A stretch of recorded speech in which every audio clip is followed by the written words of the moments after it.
Jon Anik and Kenny Florian podcast. Jon Anik and Kenny Florian. I f***ing love him. I can't get enough of him. Let's hear that Boston next. Big jab there from Duffy, and Frank Mir is hurt now. Down goes Duffy, out cold. Frank Mir does it again. Rock'em sock'em robots here. Oh my goodness. Hyperbole. They're a couple of absolutely self-involved bull artists. Here are your hosts, Jon Anik and Kenny Florian. All right, good to be with you Thursday, June 15th, episode 416 of the Anik and Florian podcast presented by DraftKings. Ray Longo has a fucking pen. Oh, yeah, I had to write something down. For the first time in nearly 420 episodes of the show, you got a penny. Is this your preparation for the podcast, or is this something totally unrelated? Well, no, definitely. No, it's meant for the podcast, but the fact that I'm actually forgetting what I'm writing down it's pretty scary. What did you just write down, Ray? I forgot Nunes' opponent's name. Okay. That's preparation, though. It shows you guys. I know why, because Grasso keeps popping into my head, and I can't, whatever. But I got it. I can understand. I'm good to go. So Ray Longo just wrote down a Rene Aldana because he wants to be prepared to talk to the great Roger Krahl, chief corner of Amanda Nunes, who's going to join us shortly here on the program. And coming up in about 20 minutes, we will also be joined by UFC welterweight proper Mike Malott. I can't stop saying that name in a Boston accent. 10-1-1 for Mike Malott after a huge win at UFC 289. We'll get into some other stuff on Amanda Nunes. And then Ray Longo is hitting the pavement to Atlantic City, New Jersey. Charlie Campbell, Damian Nelson, Dennis Bazooka, all set to be featured. And we were talking a little bit before the show. So Kyle Dawkins is fighting in the co-headliner in AC this weekend. Yeah, pretty exciting. And also Aljo will be inducted into the Hall of Fame. How about that? The CFFC Which Hall of Fame? The CFFC Hall of Fame. Right, okay. Right. Any Hall of Fame. Any Hall of Fame is good. Right. You're in a Hall of Fame, aren't you? Maybe. Yeah, at least one. No, remind me, because I know we talked about this. No, we might have been. I might be in the Jersey Hall of Fame, but I actually never went to pick up my awards, so I don't know. Yeah. Well, we all talk about a brick and mortar mixed martial arts Hall of Fame one day that isn't just the UFC Hall of Fame, so that guys like you and Roger Krahl can get acknowledged. Because joining us right now here on the Anik and Florian podcast. Sorry, no Ken Flo, by the way. We're an operator of MMA Science Academy. Gotta wear MMA Science Academy loud and proud today. He also was the chief corner for the now retired greatest of all time, Amanda Nunes, and he is in Las Vegas, back in the UFC corner this weekend. The great Roger Krahl is with us. Raj, what's up, my man? Hey, how we doing, guys? What's up, Coach? What's up, John? Hey, what's up, Roger? We're riding this mojo into the week, man. We're riding this championship mojo in the fight week, Hey, so it's awesome. Congratulations.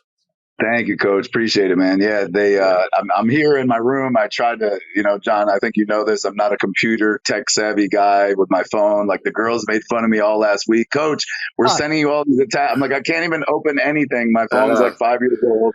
My laptop won't do the Google Chrome download. So now I'm on my phone, but I'm here. I made it. Roger, well, the phone is fine. Yeah, I'll tell you how bad I am, Roger. I don't even know what you're talking about, Google Chrome. It means absolutely zero to me. So you're ahead of me. You got me beat. Yeah, I'm telling you, man. I'm lost on this stuff, but I'm glad I see. Well, I guess half my face here. I'm trying to turn my phone the right angle without getting there we go. We're getting there. Without getting the sunlight in there, Right. So, Roger, this is our 416th show. Ray has been on almost every one of those, and there have been varying efforts over the years to get him the proper equipment, but, Ray Longo just does his own thing. So we take whatever version shows up, but today he's on time. He's got headphones, so we're very happy. But we're very... Yeah, I feel better, John, because I feel like there's somebody else in the room now that shares my pain. That's on the same level. Yeah. Hey, I'm minus the headphones. I don't even have headphones. Well, they forced me to do this.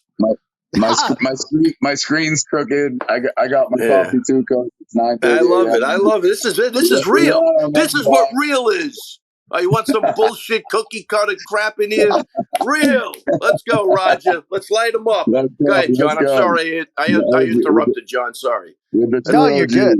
Yeah. Ray, though, can be a little bit hypocritical, Roger, because sometimes when I try to talk about like his haircut or anything that isn't martial arts, he tries to steer the podcast back to MMA, you know? I like the free flow. So you're still basking in the glow, obviously, just a few days removed from Amanda Nunes' domination of Irene Aldana. And for those who don't know, Roger is cornering Ronnie Lawrence this weekend at the UFC Apex.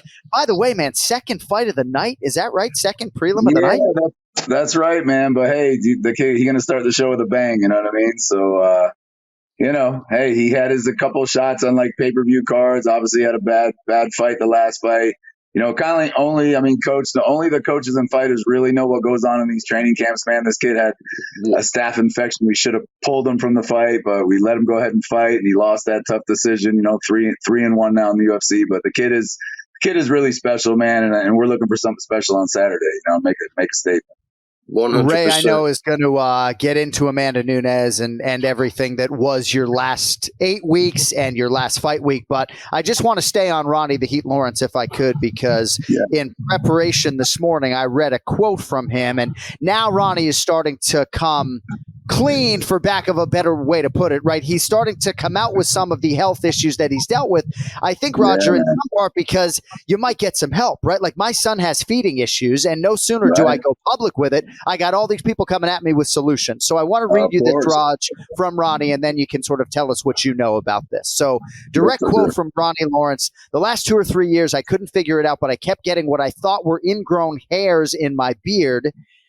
And it ended up not being ingrown hairs. It's some type of cystic acne from your hormones being fucked up. So whenever I go out in the sun too long or I overtrain and don't get the proper rest and recovery, it seems like the acne comes out on my jawline." I know he's dealt with nausea and at times suboptimal training sessions and fight weeks and fight nights, Roger. So what can you tell us about his relative health right now, 2 days out from this fight against Dan Argueta? Man, I tell you what, this is most definitely the healthiest he's ever been. From the start of his journey on the Contender Series with me, he was, every fight week was like a nightmare when it came to the weight cut and just his body, breaking down and shutting down and just wondering if this kid's going to be able to get in there and perform, knowing what he does in the training room and, how special he is, with his skill set.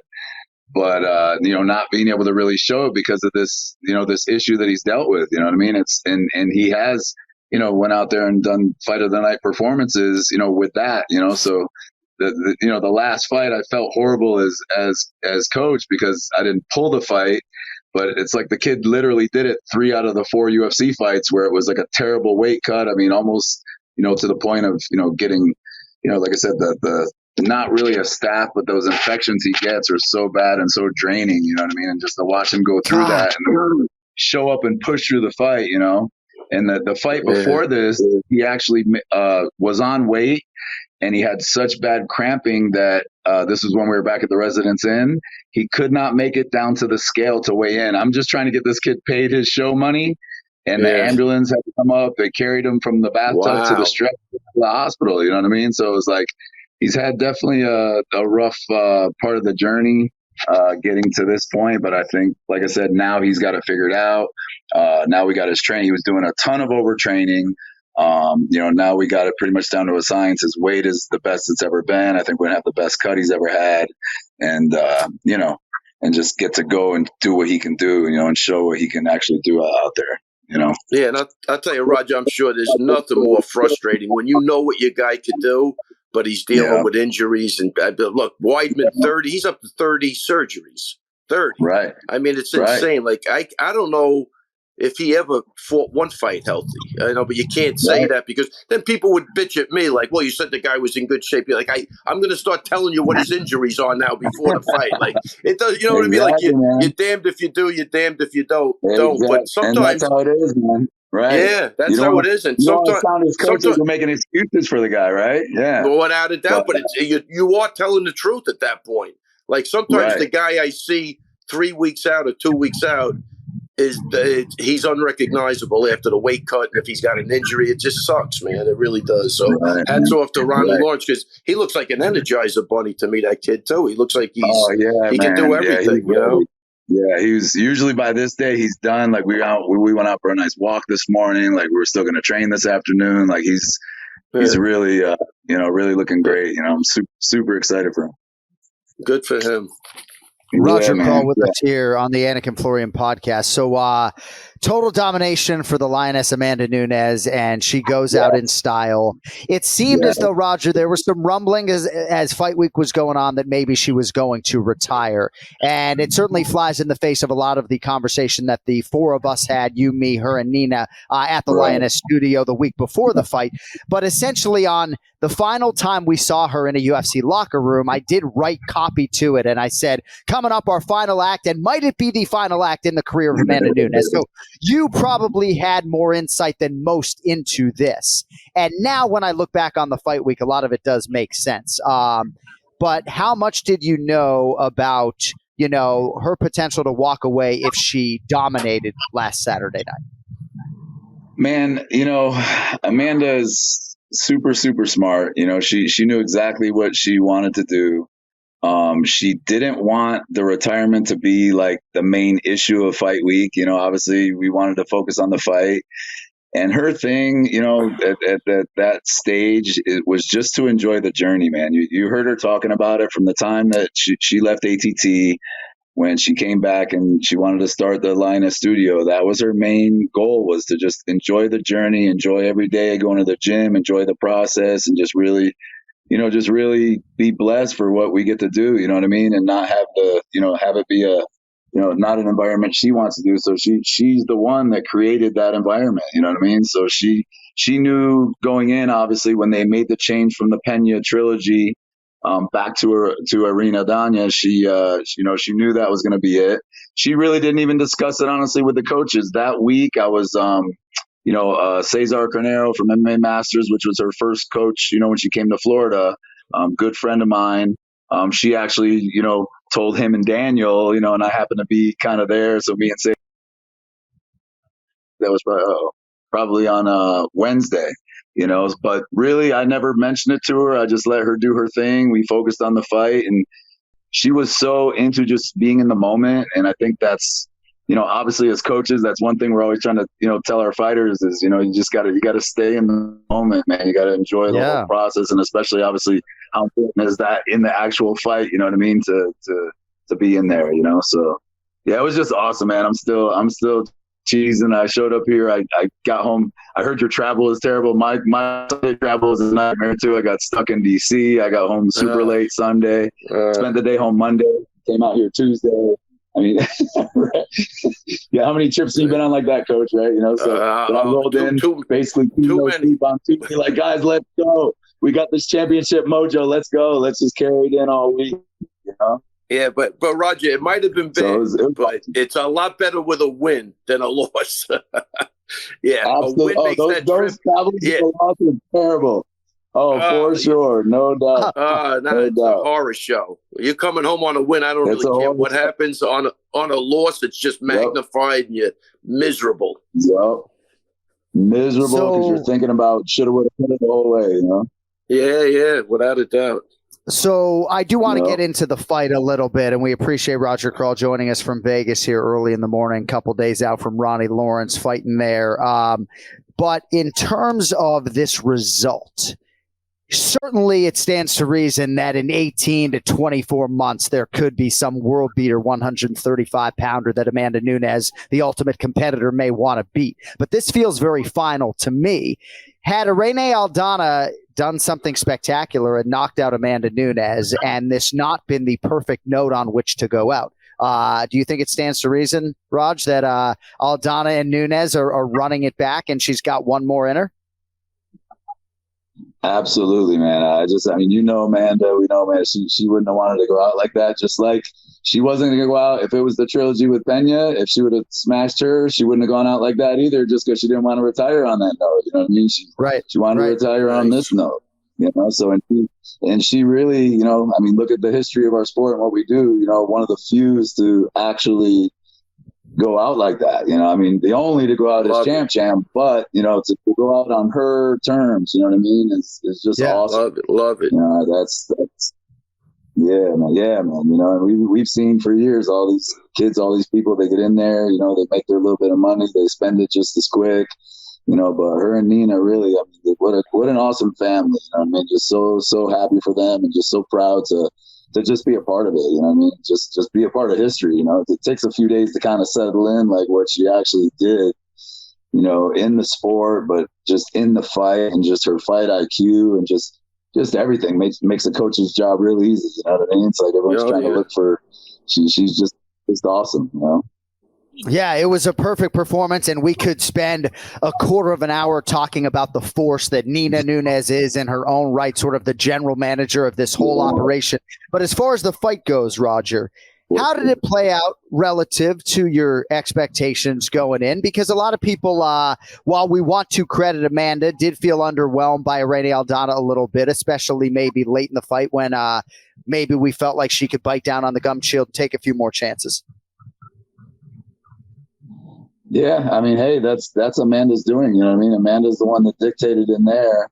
It pretty much went exactly, you know, as we planned. Like, you know, for a coach's perspective, when all the stuff you're training in camp, you know, is working and landing, it's just like, you know, there's nothing better than that. You know, of course, you know, you always think she's going to catch her with the one to finish, but I was really, you know, wanting her not to get, you know, crazy when she started landing some good ones. I'm like, hey, if the knockout's there, it will come.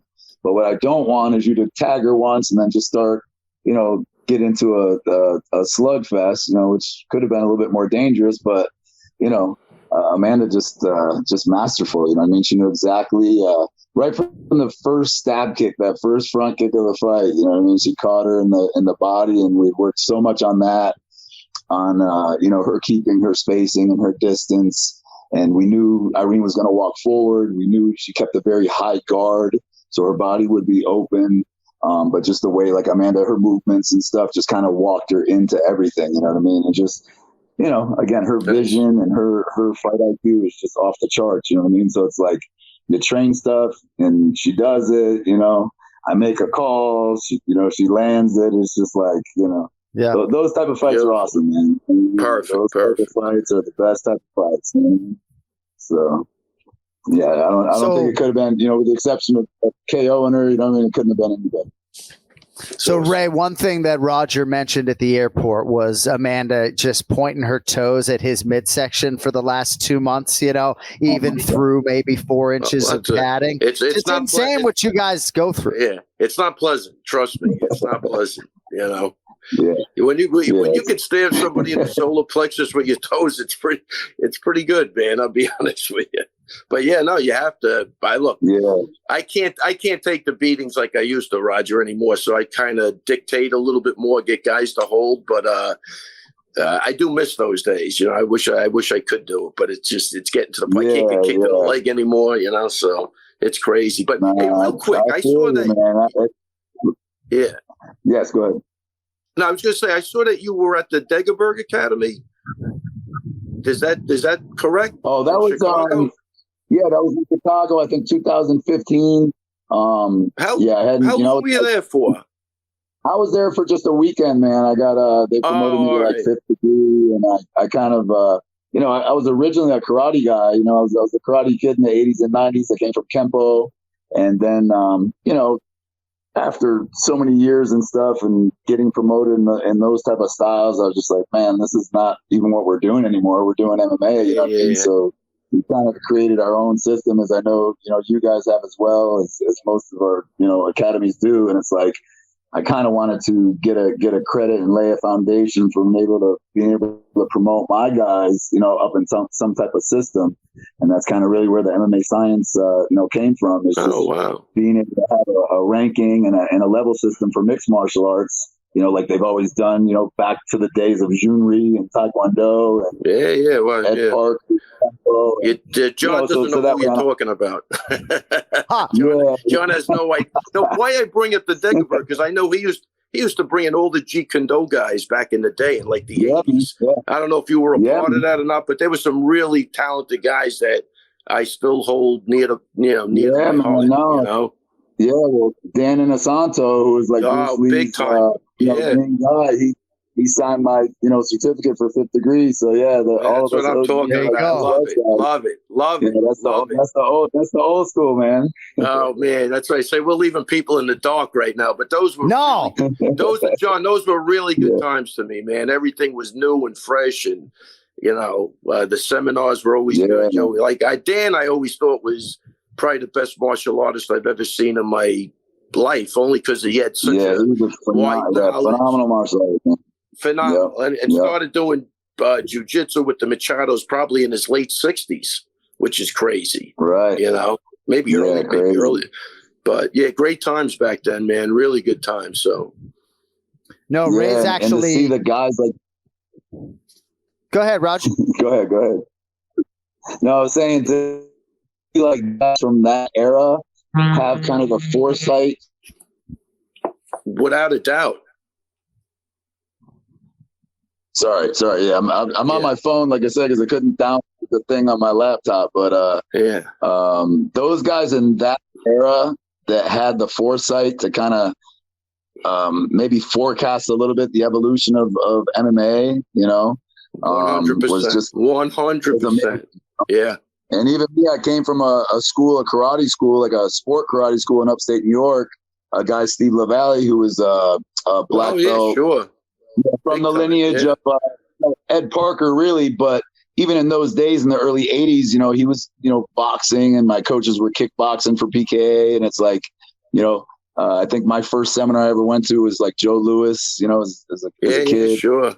You know, just to see from that era, you know, from those days to what we have now, just is insane. You know what I mean? But it's, you know, yeah. So that's to go back to Daggerberg. That was 2015. I think I went there for a weekend, and they had a whole, you know, big ceremony, and I was promoted by all those, you know, kind of OG martial arts legends, I would say. Yeah, it's crazy, man. I really loved those days, and like you're right. I was considered more of a renegade because I wasn't really like a follower, you know. But even LaValle had a big name, you know. Kempo was a great style too. I loved Kempo. Yeah. You know, my first partner was a Kempo. Yeah. That was a good style for sure. Yeah, awesome, really cool. Ray, the renegade, and then I went back Longo, not a follower.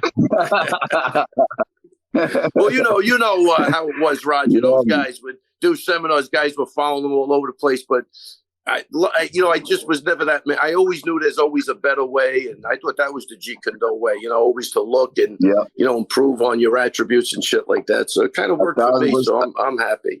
1,000%, man. Like, you know, obviously, you know, the Jeet Kune Do, the Bruce Lee system, which, you know, Ed Parker really was the guy responsible for bringing Bruce Lee to the United States. But these were guys that were like, you know, and these guys were principle based. You know, they were based on not, you know, the name of the moves or what the moves was, but how can I make this move work? You know, they were so open minded, not like closed mind. Like back in those days, man, it was still like, well, our style is better than your style. And this is way before 93 in the UFC. This was, you know, back 100%. When I'm going to come to your dojo on a Saturday and, you know what I mean? We're going to do battle, you know? So it was, it was very refreshing. Principles is, you know, mindedness. Yeah. Yes, for sure. From a genre when it was just like, you know, this style is the only style and that's it. You know what I mean? So that's just not, you know, obviously not what it, you know. Yeah, I love it. Awesome. Love it. Yeah, when I saw Daggerberg, I go, man, it brought me right to that. I was like, wow, this seminars, everybody used to go to that place. Like everybody did a seminar there. Yeah, he had at one point, man, the biggest academy. Like he had, man, over 1,000 students in Chicago. I think back in the 90s. Yeah, because when I first came to South Florida was 92, and I started working at a guy's karate school, East West Karate, guy named Greg Silva. And at that point, it was Dagenberg was like number 1, and we were number 2 as far as dojos, like commercial, as far as the size of like the dojo and stuff. You know what I mean? But, you know, that was kind of short lived because it ends up being like a factory of belts and just, you know, not something I wanted to not something I wanted to really do. I knew I wanted to make a living at martial arts, but, you know, not at the cost of, you know, having a bunch of 12-year-old black belts running around that don't even know how to have fun. I hear you.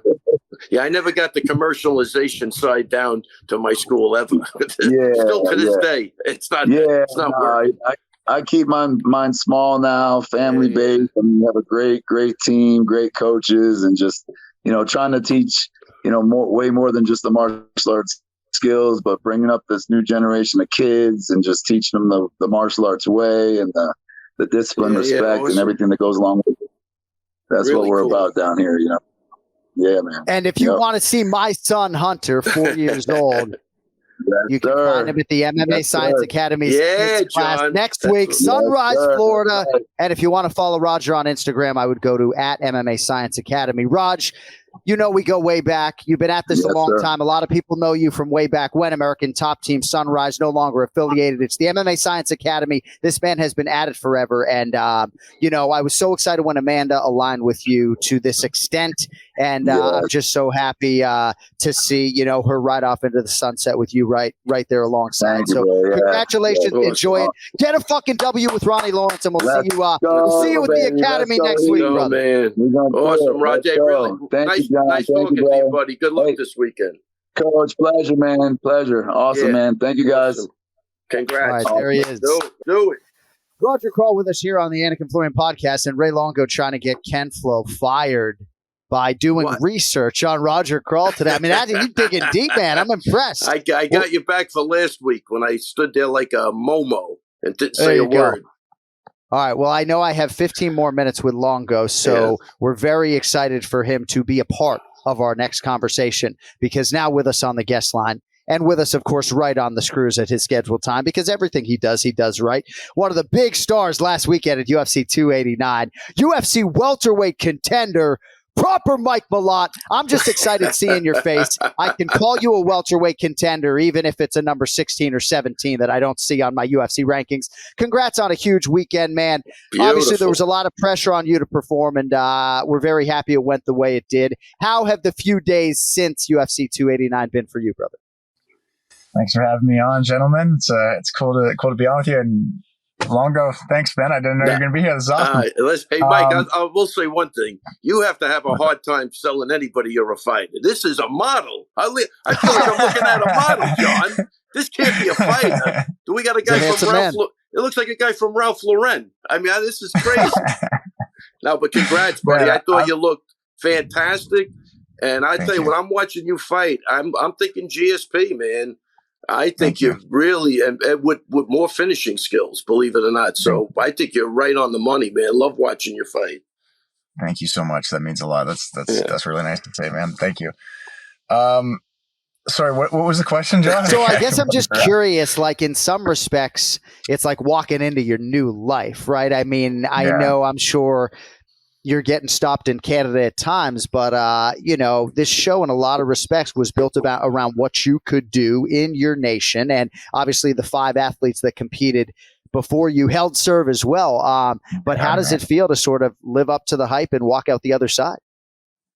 It feels amazing, you know, like we talked about it a lot, fight week, just the gratitude for the moment in general and the opportunity. Like, that's something I've been wanting to do since I was 13 years old. That there's, you know, win, lose or draw, that was a dream come true, being able to be on a pay-per-view and represent my country on the world stage at home. And then kind of to throw some extra privilege and potentially some pressure on top of that is like, I'm the last Canadian. I'm the one holding it down.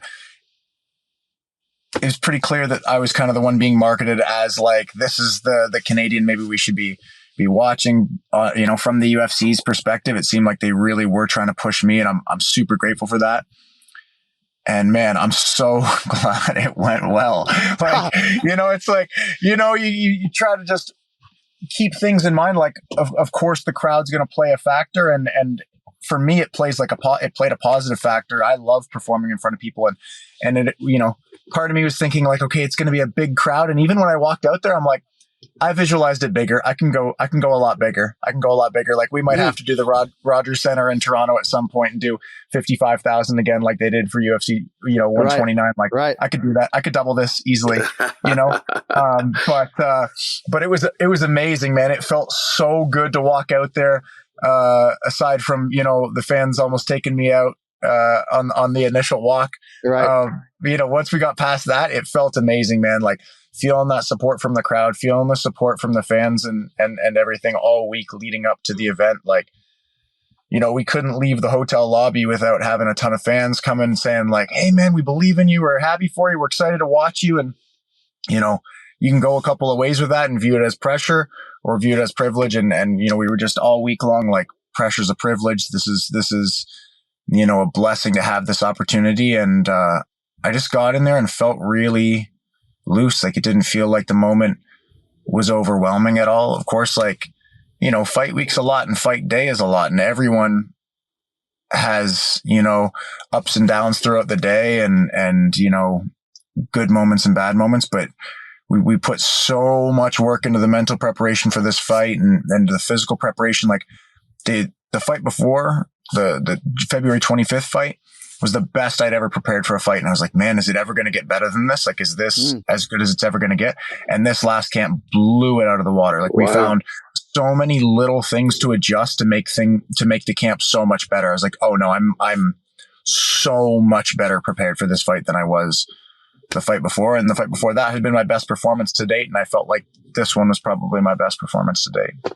At one point, one of our producers asked if Mike Malott had seen the railing collapse. I said, are you kidding me? Do you see the kid's agility? Like, absolutely he saw it. And we're very thankful that, that only became the storyline that it did.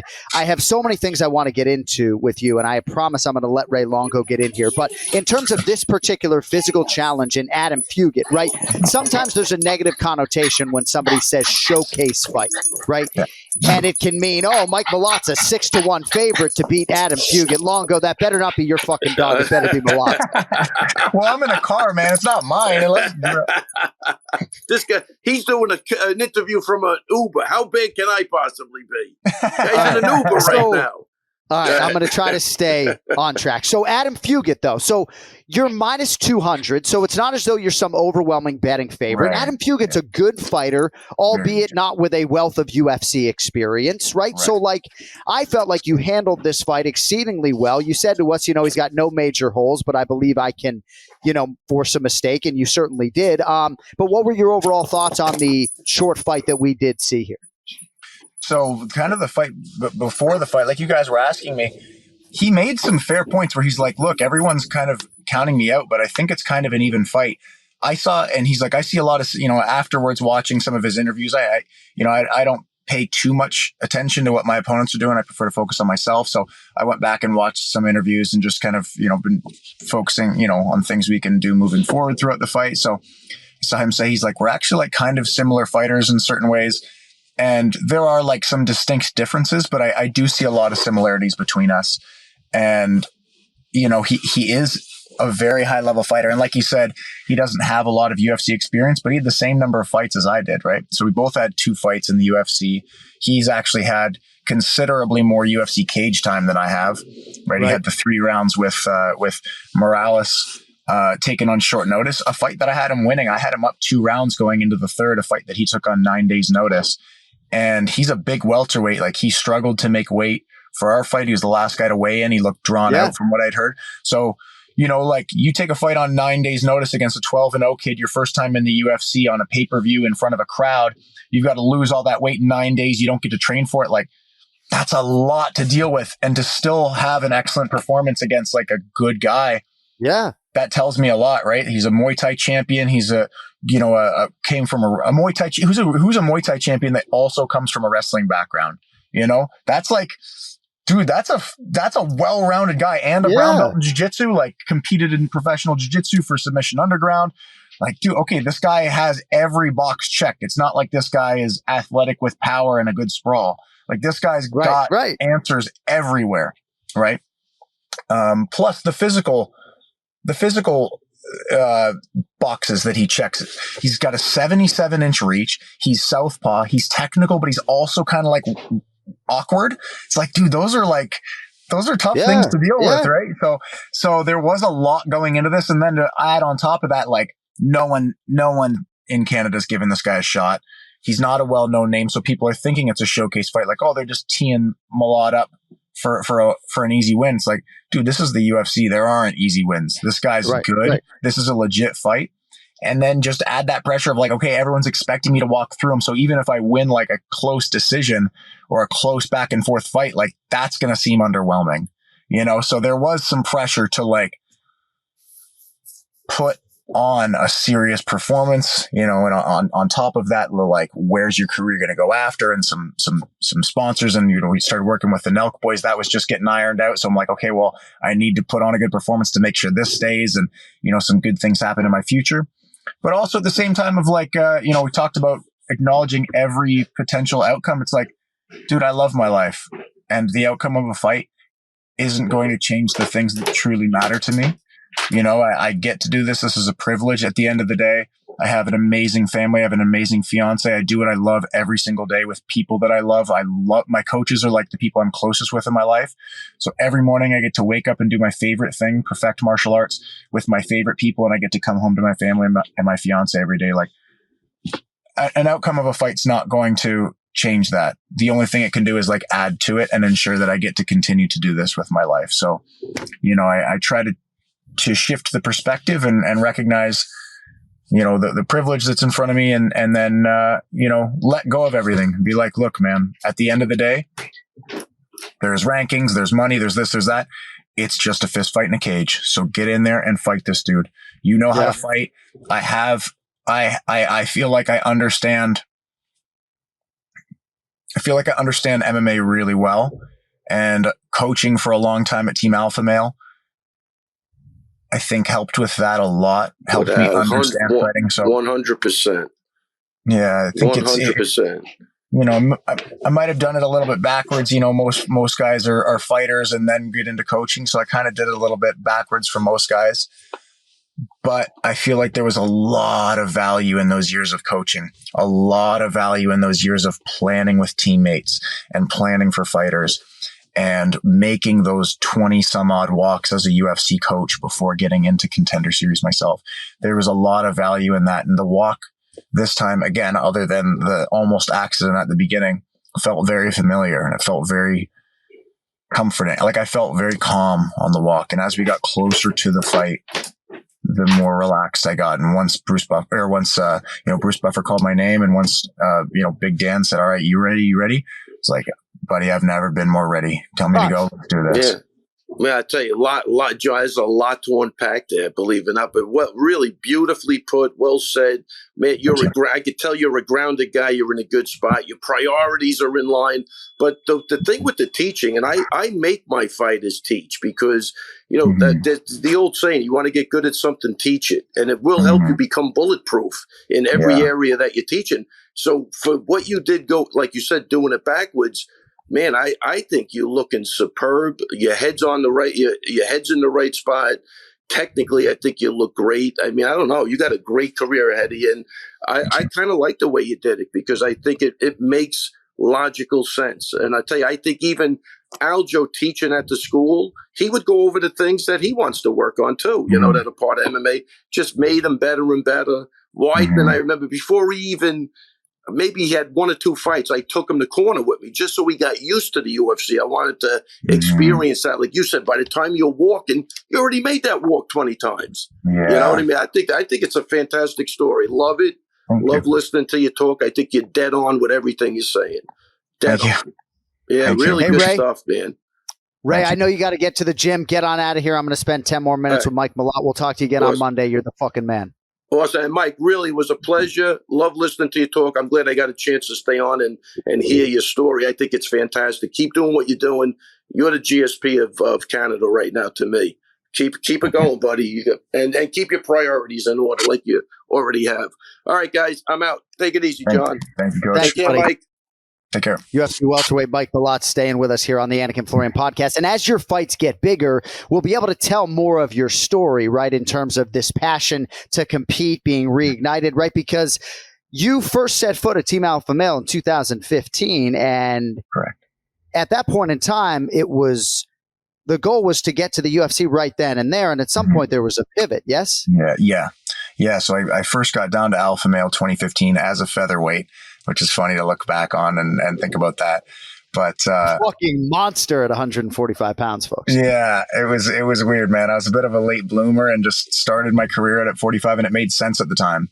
And then just every year it's like 2 pounds, 2 pounds, 2 pounds. And by the time I had my last fight, I was like, I'm never doing this again, man. Yeah. We're going up. And yeah, man, I feel a lot more comfortable at welterweight. Like I like this weight class for me. I like this. I've felt great competing at this weight class.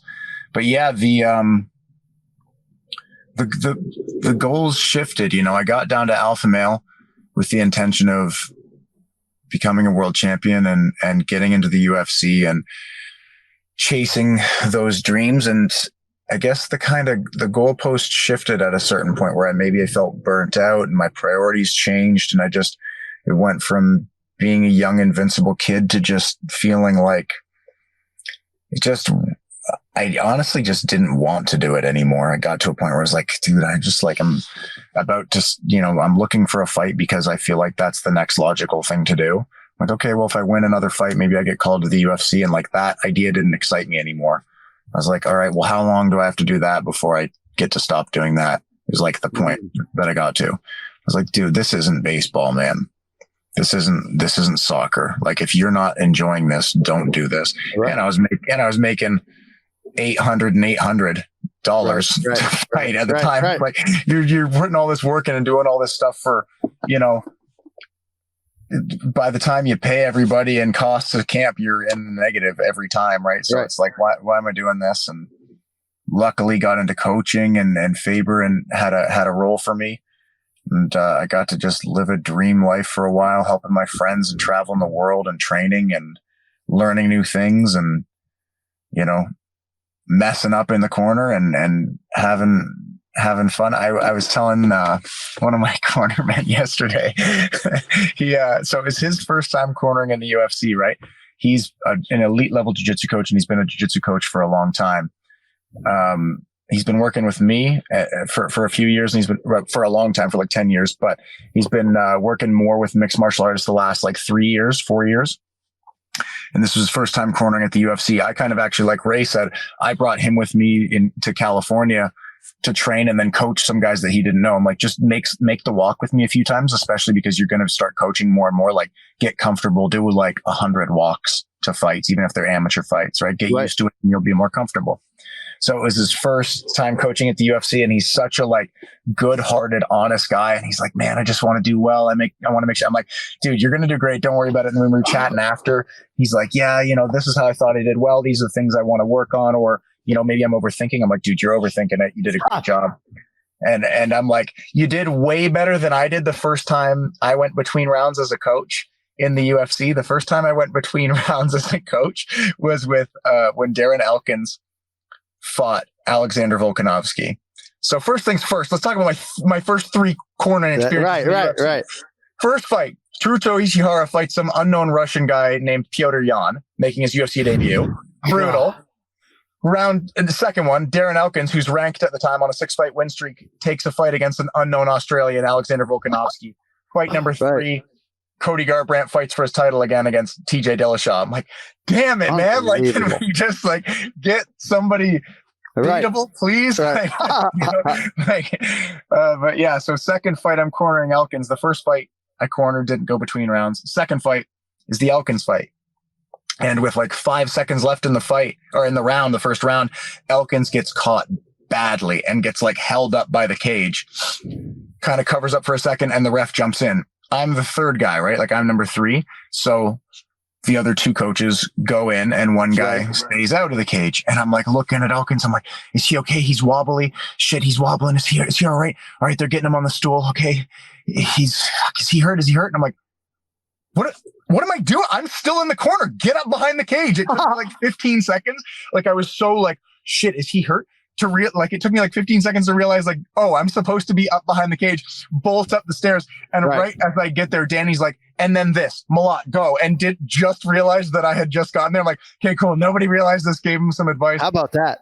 You're making me want to go to Fight Pass and rewatch it. And it actually, now I can acknowledge that you are human, because I don't say this to butter you up, but like, dude, you have ice water in your veins, and perhaps literally, I know you tripled down on the cold exposure during training camp. You told us that, and it helps you sort of deal with all the different things that come with fighting a man in a cage for a living. Yeah. But bro, like, you just seem, at least right now, and we'll see as the fights get bigger, main events, and we'll talk about that, but you seem either immune to pressure or whatever the fuck you have done mentally to get yourself to be calm and deal with that pressure. Keep fucking doing it, because I know I'm not a fighter, but I've called almost 300 UFC live events, and I am performing, right? It's a different nerve, right? Or adrenaline that I'm dealing with on show day, right? But whatever you're doing, bro, you seemingly have mastered the mental, if I can say that. Thank you. I put a lot of work into it. So my mental coach and I, Danny Patterson, have been working together for over 11 years. And I think of him as absolutely valuable as every other coach that I have to my game. Like in the same way that I wouldn't go, I think I mentioned this in the broadcast meeting, right? I wouldn't go into a fight without a jiu-jitsu coach and training my jiu-jitsu. It's the same thing for me with my mental game. Like even, I put a lot into it, and that was one of the things that we adjusted this fight. We like tripled down on the mental work, right?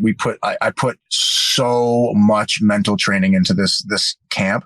And that's part of the reason I want a little bit of a break before I book a next fight or I really start talking about an opponent or a date, is because I just pour so much focus into this. And it's like, it's a lot. I've been in camp for basically a little over 7 months, right? Like November, I got my Fury grappling match. Right after that went into the Johan fight. Right after that went into this. So it's been like, a couple days of, I went to Cuba with my fiance and her family for 4 days after my last fight. But even still, I had the date already. I'm like, oh shit, it's June 10th. I'm doing like sprints outside the resort and stuff. And we're doing, it's like, it's more just like you can't shut it off. So I'm excited to have a couple weeks of downtime, but I do also love pouring my passion and focus into this, right? It requires that, but I also do enjoy it. You need a little recovery in between, but there are a lot of mental exercises that I was doing throughout this camp. We picked them up even more throughout fight week, and we picked them up even more throughout fight day. You get the ups and the downs, but we really have excellent tools to battle them. And I also gain confidence knowing that with my last 4 fights, although fight day can be a little bit up and down, every time I've stepped in the cage, I feel at peace and I feel quiet and I had written on my mirror, peaceful and violent for fight week, right? Like that's the state I feel like I'm in when I get in there. I'm like, I know who I am. I'm going to show you who I am, So, and if I just believe in myself and trust the training that I have, I really feel like these stoppages are going to keep coming. It's, like I said, that was probably the best guy I've ever fought. At very least, the best guy I've ever fought at welterweight. Hakeem Dawood was an absolute animal. But that's at featherweight. This might be the best guy I've ever fought, right? He was really good, and he still hasn't gotten the respect he deserves. But I just knew I was getting this stoppage, and I feel like we pour so much physical and mental training into the right places, right? Like I almost think of it like stacking chips.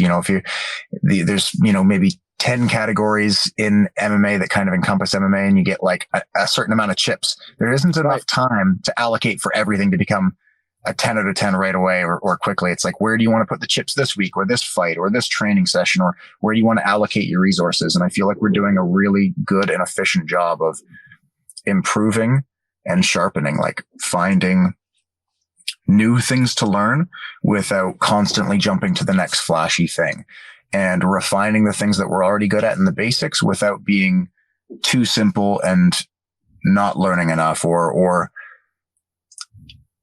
playing it, realizing how to play it safe without being boring and not getting finished. Like, I feel like we're dancing the line really well, and I feel like we get better at it each camp as a team, and we're all really close. Like it's funny. We're not all out of the same gym. We're all out of essentially, all different places. Like my striking coach has a gym, my wrestling coach has a gym, my jiu-jitsu coach has a gym. And then my mental coach lives on the other side of Canada. So I talk with him on the phone, and he comes out every couple months.